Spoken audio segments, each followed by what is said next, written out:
बिहार के एक छोटे से गांव छतरपुर में सब कुछ शांति से चल रहा था। यहाँ के लोग भोले भाले थे, जमीन से जुड़े हुए और एक दूसरे के सुख दुख में साथ निभाने वाले। लेकिन अचानक गांव में अजीब घटनाएं होने लगी। रात होते ही किसी न किसी के घर से कुछ न कुछ गायब हो जाता। कभी गेहूं की बोरी, कभी मुर्गी, कभी बकरी, तो कभी खटिया के नीचे रखा पैसा। मजे की बात ये थी कि किसी को चोर दिखता नहीं था और ना ही कोई सुराग मिलता। गांव के बुजुर्ग कहते, ये कोई इंसान नहीं, जिन्न है। बच्चे डर से शाम होते ही घरों में घुस जाते और मर्द पहरेदारी करने लगे। गांव में एक नौजवान था, हरिया, जिसकी उम्र 22 साल थी। वो थोड़ा सा नटखट, थोड़ा सा होशियार और पूरा गांव उसे पसंद करता था, सिवाय मुखिया के। हरिया को हमेशा शक था कि कोई गांव वाला ही ये चोरी कर रहा है। हरिया ने ठान लिया और बोला, अब इस चोर को पकड़ के ही दम लूंगा। वो रात को बाहर ही सोता था और आंखें फाड़ फाड़ के निगरानी करता। लेकिन चोर बड़ा चालाक था। हर बार हरिया से एक कदम आगे निकल जाता और हर बार हरिया उसे नहीं पकड़ पाता। एक दिन गांव में एक बाबा आए, बाबा गुप्तगामी। उन्होंने दावा किया, मैं जिस घर में रहूंगा वहां चोर कभी नहीं आएगा। गांव वालों ने उन्हें पंचायत भवन में ठहराया। रात को बाबा नीम की लकड़ी जलाकर कुछ मंत्र बुदबुदा रहे थे। तभी हरिया वहां छिपकर देखने गया। उसने देखा कि बाबा खुद ही छिपके एक घर की दीवार फाड़ने जा रहे हैं। हाय राम, खुद बाबा ही चोर है। हरिया मन ही मन चौंका। हरिया ने कुछ समझदार लड़कों को पूरी बात बताई और उनके साथ मिलकर एक योजना बनाई और उनको बताया कि बाबा को कैसे पकड़ा जाए। उन्होंने गांव के सबसे अमीर हलवाई चुग्गालाल के घर में नकली सोने और मिठाइयों का जाल बिछाया। मिठाई में उन्होंने नींद की गोली भी मिला दी।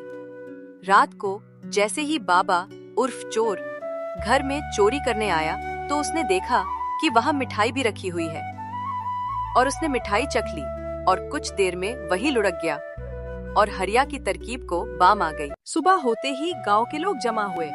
बाबा को पंचायत में लाया गया।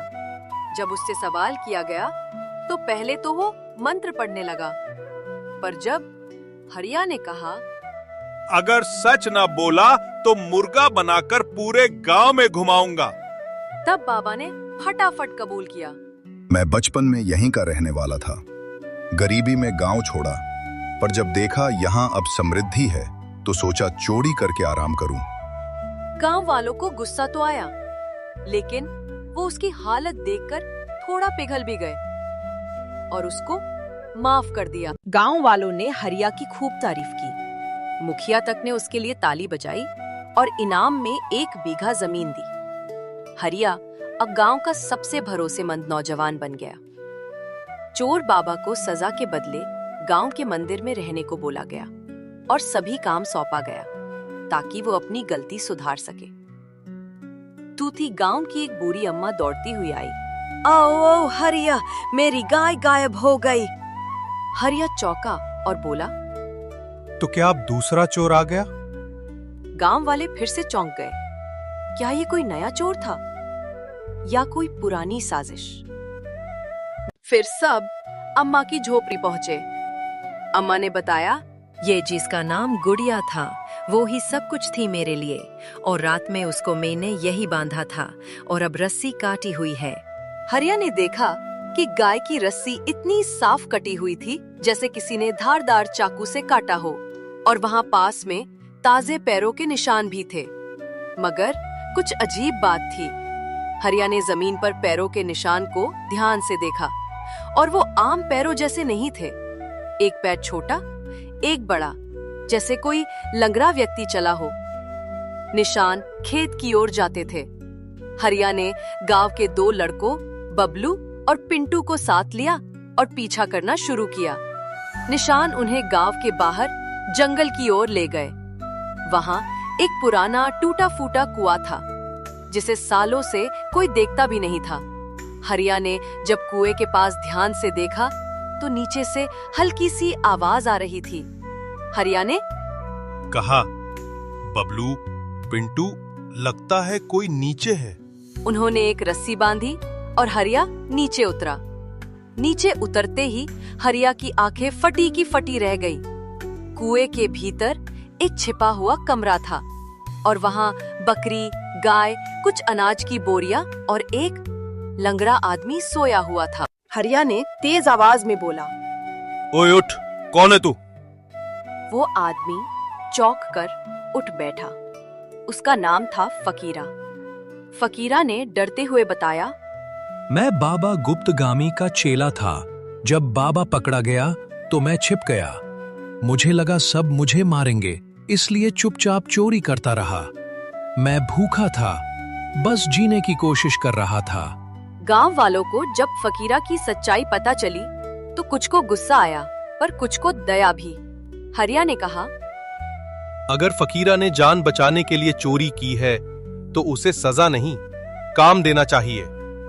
फकीरा को गांव का चौकीदार बना दिया जाए, अब वही निगरानी करेगा। गांव वालों ने ताली बजाई। अब गांव में शांति थी। हरिया का नाम पूरे 10 गांवों में गूंजने लगा था। लोग उसे जासूस हरिया कहने लगे। लेकिन हरिया अब भी चैन से नहीं बैठा। एक दिन उसे एक खत मिला। अगर सच जानना है तो चौथी पहाड़ी की गुफा में आना अकेले। कोई नाम नहीं, बस इतना ही लिखा था। हरिया मुस्कुराया और बोला, तो असली खेल अब शुरू होगा। हरिया को मिला वो अजीब खत उसके दिमाग में चक्कर काट रहा था। हरिया ने मन में सोचा, अगर सच जानना है तो चौथी पहाड़ी की गुफा में आना अकेले। कोई मुझे अकेला क्यों बुला रहा है? और गांव के उत्तर दिशा में 4 पहाड़ियां हैं।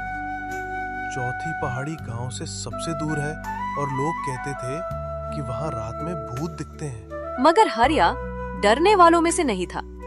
रात होते ही वो चुपचाप एक लाठी, एक टॉर्च लेकर जंगल की ओर निकल पड़ा। हरिया किसी तरह से चौथी पहाड़ी की गुफा के सामने पहुंचा और वहां चारों तरफ बस घना सन्नाटा था।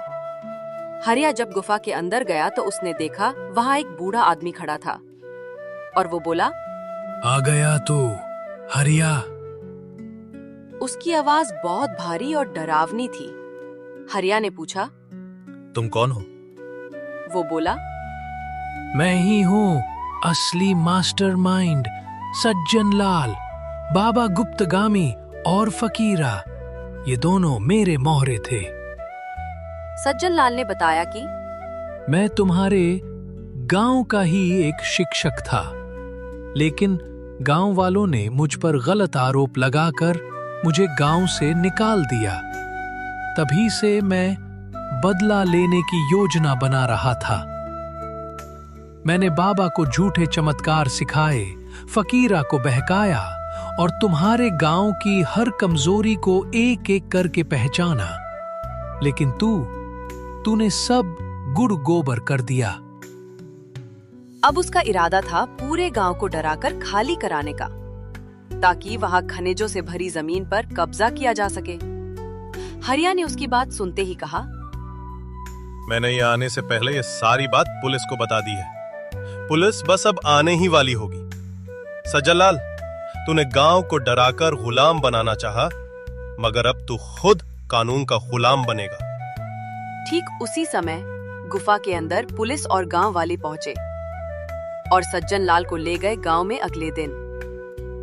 हरिया का सम्मान किया गया। गांव के मुखिया ने घोषणा की, हरिया अब इस गांव का सम्मानित रक्षक होगा और हम उसके नाम का एक स्कूल भी बनवाएंगे, हरिया ज्ञान मंदिर। हरिया चैन से अपनी झोपड़ी में बैठा ही था कि एक बच्चा दौड़ता हुआ आया। हरिया भैया, किसी ने हमारी बकरी के गले से घंटी खोल ली। हरिया मुस्कुराया और बोला, अरे भाग जा छोटू, कहीं तू ही तो नया चोर नहीं। और फिर सब हंसने लगे।